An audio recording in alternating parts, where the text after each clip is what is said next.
Today, me, Dana, Alex, and Winston will be teaching you how to prepare a column chromatography. Before we start, though, we need to make sure that Dana over here has on her apron, which she does not, and we will get her one of those. And it's important that she also puts on her goggles, even if she's not performing the experiment, because there's going to be certain chemicals in the air. She also needs to put her hair up, because that's a big no-no. And the rest, they have long sleeves, which is important, and they look like they are ready to go, with closed shoes as well. Okay, now Dana will take me through the steps of how to prepare this column chromatography. Column chromatography. So to begin, you need about a pea-sized ball of glass wool in the bottom of your column. Hi, I'm Winston, and I will explain why do we do the things we do in order to prepare the column. So, why do we put the pea-sized wool into the column? The pea-sized wool will be what acts as your filter, and it will prevent solid material from going into your filtrate, which you obviously do not want. The pea-sized wool actually does a very good job of that. I didn't add enough, so I'm going to add a little bit more. Here, rip a little piece off of the chunk, take that out. Roll it into a ball. You can usually use another glass pipette to push the wool down to the bottom. You want to push it in tightly, but not too tight. Next, you're going to add a thin layer of sand, about half a centimeter or so thick. Why do we add the sand? The sand actually acts as the base level for the stationary phase. It is important that once you add the sand, about a centimeter thick, that you tap the pipette so that the sand makes a level base.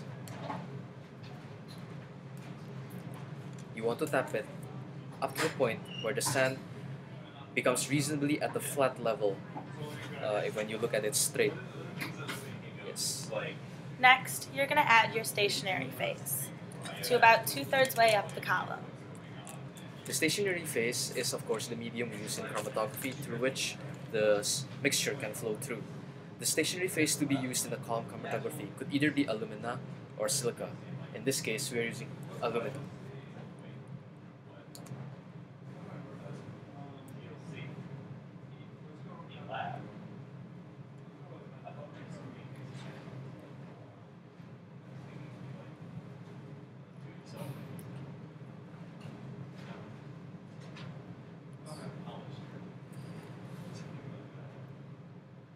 Just add a little bit more here.